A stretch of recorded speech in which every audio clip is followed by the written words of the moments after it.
नमस्कार, मैं हूं आपके साथ मयंक। आज 27 तारीख है, जंग का 28वां दिन और पिछले 24 घंटे के और खास तौर पर रात के क्या अपडेट्स हैं वो मैं आपके सामने लेकर आया हूं। देखिए, सबसे बड़ी खबर इस जंग से जुड़ी हुई व्लादिमीर पुतिन का बेहद अहम बयान आया है और उन्होंने सीधा डोनाल्ड ट्रंप पर निशाना साधा है। देखिए, व्लादिमीर पुतिन की तरफ से कहा जा रहा है कि जंग करने वाले ये नहीं जानते कि जंग का अंजाम क्या होगा, आगे क्या होने वाला है। ये सीधा सीधा निशाना माना जा रहा है डोनाल्ड ट्रंप पे, अमेरिका के ऊपर। देखिए, शुरू से बात कही जा रही है कि बिना किसी प्लान के, बिना किसी एग्जिट प्लान के अमेरिका इस जंग में कूद गया। अब अमेरिका को यह समझ नहीं आ रहा है कि इस जंग से बाहर कैसे निकला जाए और जंग का अंजाम क्या होगा। यही बात पुतिन कह रहे हैं और देखिए, उन्होंने बिना नाम लिए सीधा डोनाल्ड ट्रंप पर निशाना साधा है। उन्होंने कहा है कि जंग करने वाले नहीं जानते कि अब आगे क्या होगा। यह सीधा संदेश है डोनाल्ड ट्रंप को। देखिए, दूसरी बड़ी बात उन्होंने कही है कि कोरोना जैसे हालात पैदा हो सकते हैं, वो भी चंद दिनों के अंदर।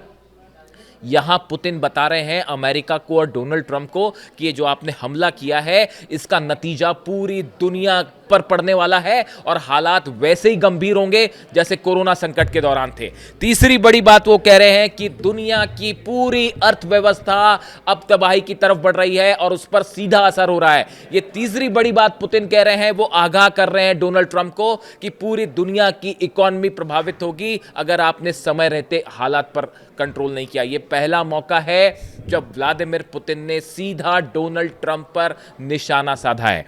अब देखिए, ये पुतिन की बात हुई। पुतिन अब क्यों नाराज हैं और पुतिन का क्या रोल हो सकता है, इसकी भी हम चर्चा करेंगे। लेकिन उसके पहले जिस तरह की खबरें आ रही हैं, आपने सब तरफ सुनी होगी कि अमेरिका एक ग्राउंड ऑपरेशन कर सकता है, खास तौर पर खार्ग आइलैंड को लेकर। खार्ग आइलैंड पर कब्जा करने की कोशिश हो सकती है। इस तरह की खबरें आपने तमाम प्लेटफॉर्म पर देखी होगी कि 82nd एयरबॉर्न यूनिट जो है वो भेजी जा सकती है। डेल्टा फोर्स, नेवी सील और रेंजर रेजिमेंट, ये सब वो स्पेशल टास्क फोर्स हैं अमेरिका की जो कि ऐसे ऑपरेशन को अंजाम देते हैं। अब ये सब के सब वहां भेजे जा सकते हैं, इस तरह की खबरें हैं और शायद मूवमेंट भी शुरू हो गया है। 91 की लड़ाई में, अफगानिस्तान में, इराक में, सब जगह इनका इस्तेमाल हुआ है, सील का भी और डेल्टा फोर्स का भी और रेंजर रेजिमेंट्स का भी। लेकिन सवाल ये है कि ये ऑपरेशन होगा कैसे। देखिए, एक बात तो ये है कि चीन और रूस की तरफ से ऐसा बताया जा रहा है सोर्सेस से कि एक बड़ा इंफॉर्मेशन दिया गया ईरान को, एक खुफिया जानकारी दी गई और ये पूरे डिटेल साझा किए कि कैसे अमेरिका यहाँ पे ऑपरेशन कर सकता है। ऐसी खबरें हैं, सोर्सेस से ही खबरें हैं। अब ये कोई पुख्ता बात तो सामने आएगी नहीं, लेकिन जो एक्सपर्ट्स मान के चल रहे हैं कि रशिया और चाइना की तरफ से एक खुफिया रिपोर्ट भेजी गई है, ईरान को दी गई है और उसमें ये पूरा डिटेल है कि किस तरह से अमेरिका खार्ग आइलैंड पर ऑपरेशन कर सकता है। अब देखिए, ये रिपोर्ट्स आने के बाद एक तो ईरान पहले से ही तैयार था खार्ग आइलैंड के लेकर, जो है मल्टी लेयर तैयारी कर रखी है ईरान ने। 6 लाख से ज्यादा सैनिकों का मूवमेंट हो रखा है ईरान में, जिनका फोकस अब पूरी तरह से हॉर्मुज पर है और खार्ग के आसपास है। टोटल सैनिकों की संख्या तो बहुत ज़्यादा है, अगर आप सब मिला लें तो वो कहीं ज़्यादा पहुंच जाएगी, 15 लाख से ऊपर पहुंच जाएगी। लेकिन 6 लाख फोर्सेस ऐसी हैं जिन्हें सीधा खार्ग और हॉर्मुज पर फोकस करके ऑपरेशन के लिए तैयार रखा गया है।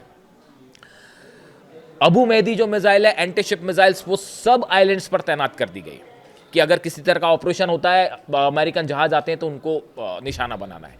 इसके अलावा जितनी छोटी वाली बोट्स हैं ईरान की, जो कि बेहद ही अहम साबित होगी अगर किसी तरह का ग्राउंड ऑपरेशन होता है, सैकड़ों की संख्या में ईरान ने ये बोट्स अपने आइलैंड्स पर लगा रखी है। इसके अलावा लॉन्ग रेंज बैलिस्टिक मिसाइल्स हैं, वो पहले ही लगी हुई है कि अगर दूर से हमला करना हो। यानी आप देखिए, 4-5 लेयर पर जो है ईरान ने अपनी तैयारी कर रखी है। इसीलिए आरजीसी कह रही है, सेना कह रही है अमेरिका को, डोनाल्ड ट्रंप को कि भेजो, आप अपने सैनिक भेजो, हम स्वागत के लिए तैयार हैं। वो यहाँ आएंगे तो, लेकिन यहीं उनकी कब्र बना दी जाएगी, हम वापस नहीं जाने देंगे, ये ईरान की सेना का कहना है। अब देखिए, इन सब के बीच में जो एक तो इस तरह की खबरें हैं, लेकिन आप इसके अंदर का एनालिसिस समझिए कि कैसे ये आखिर डोनाल्ड ट्रंप चाह क्या रहे हैं। देखिए, ये जो खार्ग आइलैंड है, अगर आप इसकी लोकेशन समझें तो ये हॉर्मुज से, स्ट्रेट ऑफ हॉर्मुज से करीब 400-450 किलोमीटर इसका डिस्टेंस है। जो स्ट्रेट ऑफ हॉर्मुज है, जो बंद है इस समय, उससे करीब 400-450 किलोमीटर इसका डिस्टेंस। बात नंबर एक। बात नंबर दो, ये 8 किलोमीटर लंबा है और 5 किलोमीटर करीब इसकी चौड़ाई है। अब यहां पर अगर किसी भी तरह का ऑपरेशन अमेरिका करता है तो वो कैसे होगा? वो जहाजों से जाके करना मुश्किल है, क्योंकि ईरान ने बिछा रखी है वहां पे बारूदी सुरंगें। स्ट्रेट ऑफ हॉर्मूज में भी बिछ गई है सुरंगें, और खार के आसपास भी, जो कल की खबरें अपडेट थी, खार के आसपास भी कई बारूदी सुरंगें बिछा दी गई हैं। अब देखिए, समंदर का जो इलाका है खार के आसपास, उसमें जो है वो सी माइंस लगा दी गई हैं, यानी कि वो माइंस जिस पे अगर कोई भी जहाज निकलेगा तो वो धमाका हो जाएगा। और already anti ship missiles Iran की हैं, तो यहाँ किसी भी जहाज को भेजना बेहद मुश्किल है। आप देखें, अब्राहम लिंकन काफ़ी डिस्टेंस पर है, बताया जा रहा है उस पर भी जिस तरह से बैलिस्टिक मिसाइल्स हमले हुए, उसमें क्या नुकसान हुआ नहीं हुआ वो भी कुछ कंफर्मेशन नहीं है। जेराल्ड आर फोर्ड वापस जा चुका है। अब ऐसे में यूएसएस ट्रिपोली जो आया है वो कितने डिस्टेंस तक जा पाएगा, और अगर वो करीब जाता है, जैसा कि ईरान की सेना कह रही कि आप थोड़ा सा करीब आइए फिर हम बताते हैं, पता चला उस पर एक साथ 20-30 मिसाइल्स बरस जाए तो फिर क्या होगा? तो इस पूरे इलाके में शिप्स भेजकर किसी भी तरह का एक्शन करना, वो प्लान ऑलमोस्ट फेल हो चुका है। तो फिर अब कैसे एक्शन होगा? अमेरिका अपने जहाज़ों से पैराट्रूपर्स भेज सकता है। ये जितनी फोर्सेस के नाम बताए हमने आपको, चाहे डेल्टा फोर्स हो, नेवी सील हो या रेंजर रेजिमेंट, इनको आपको पैराट्रूपर्स के जरिए, पैराट्रूप्स के जरिए आप जो है पैराशूट्स के जरिए नीचे भेजेंगे। खार्ग आइलैंड पर उतर रहे हैं, तो खार्ग आइलैंड पर अगर इस तरह का ऑपरेशन करते हैं तो आपको ये बात समझनी पड़ेगी कि जब भी इस तरह से कोई फोर्सेस नीचे उतरती हैं तो उसको मेन लैंड से बैकअप दिया जाता है। यानी खार्ग देखिए, चारों तरफ से उसमें पानी है, समंदर है। अब उस पर अगर आपने पैराट्रूपर्स उतारे तो अमेरिका को बैकअप चाहिए होगा आसपास के इलाके से। अब हॉर्मुज तो बंद है, हॉर्मुज से तो जहाज ना जा सकता है, ना किसी तरह का कुछ जेट हो सकता है। ज़्यादा से ज़्यादा क्या होगा, आप एयर बम्बार्डमेंट करेंगे, उससे बात बनेगी नहीं। सिर्फ एयर बम्बार्डमेंट से आप अपने पैराट्रूपर्स उतार दें, उसके बाद फिर आगे ऑपरेशन कैसे करना है उसके लिए आसपास के बेस से कंटिन्यूअस सपोर्ट चाहिए होगा।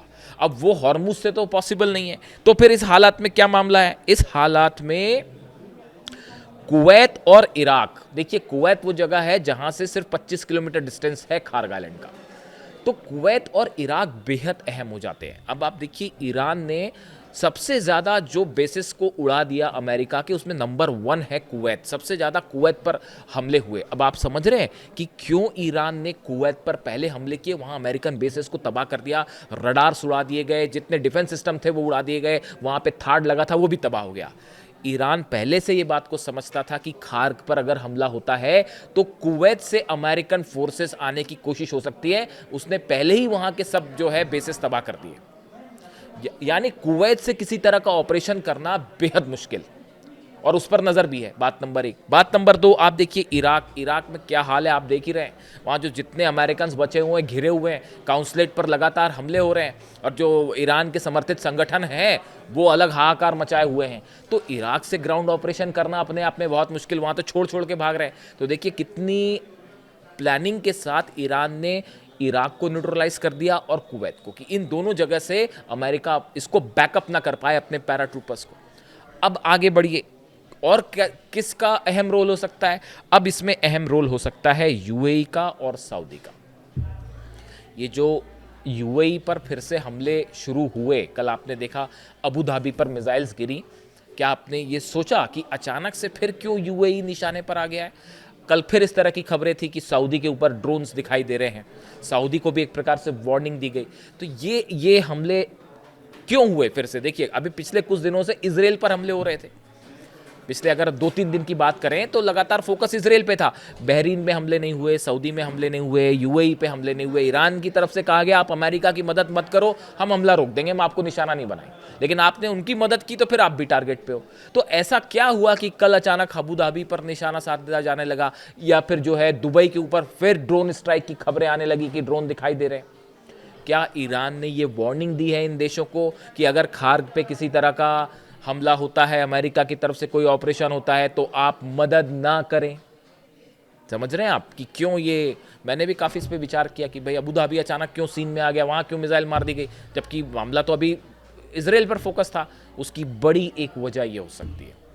दूसरी चीज़, इन्फॉर्मेशन मैंने आपको पहले ही कहा, चाइना से और रशिया से जितनी खुफिया इंटेलिजेंस जानकारियां हैं वो सब ईरान तक जा रही हैं कि कौन सा देश किस काम में मदद कर रहा है। इसीलिए ये वार्निंग शॉट्स दिए गए अरब देशों को फिर से एक बार कि देखो, अगर किसी तरह से एयर मूवमेंट पर मदद की आपने तो फिर भयंकर हमले होंगे और फिर जो है आग लगेगी सब तरफ। अब ये एक बात हुई। दूसरी बात आप ये समझिए, यानी कुल मिला के हालात ये हैं कि ये एयरबॉर्न ऑपरेशन जो है ये आसान नहीं होगा अमेरिका के लिए। कई लोग तो ये कह रहे हैं कि ये ट्रंप का सुसाइडल मिशन होगा। यहाँ पे अगर आपने भेज दी सेना तो फिर ये हालत है कि फंसना तय है। यानी देखिए, किसी भी तरह का यहाँ पर एक हवाई ऑपरेशन करना, पैराट्रूपर्स भेजना, ये ट्रंप के लिए बेहद खतरनाक साबित हो सकता है। ऑलरेडी ये कहा जा रहा है कि यहाँ पर सेना पहुँच तो जाएगी, लेकिन उसके बाद आगे आप क्या करेंगे, कैसे एरिया पर कब्जा करेंगे। अगर खार्क पर कब्जा होता है तो आगे का प्लान ये है कि उसके जरिए आप खार्क पर अगर आपने कंट्रोल कर लिया तो आप फिर हॉर्मुज कंट्रोल करेंगे। लेकिन अगर खार्क पर किसी तरह से आपने सैनिक भेज भी दिए तो उसके बाद पहले तो वहाँ जंग होगी, उसके बाद फिर को हॉर्मुज को खोलना आसान नहीं है। वो 2-3-4 हजार सैनिकों का काम नहीं है। अगर कोई ये सोचता है कि 4-5 हजार सैनिक भेज के 6 लाख सैनिक तैयार हैं ईरान के, तो आप अगर 4-5 हजार सैनिक भेज के वहाँ पे किसी तरह का ऑपरेशन कर देंगे और हॉर्मुज को खुलवा देंगे, नेक्स्ट टू इम्पॉसिबल है। ये मिशन इम्पॉसिबल है, बहुत ही मुश्किल है इसको करना। अब इस सूरत में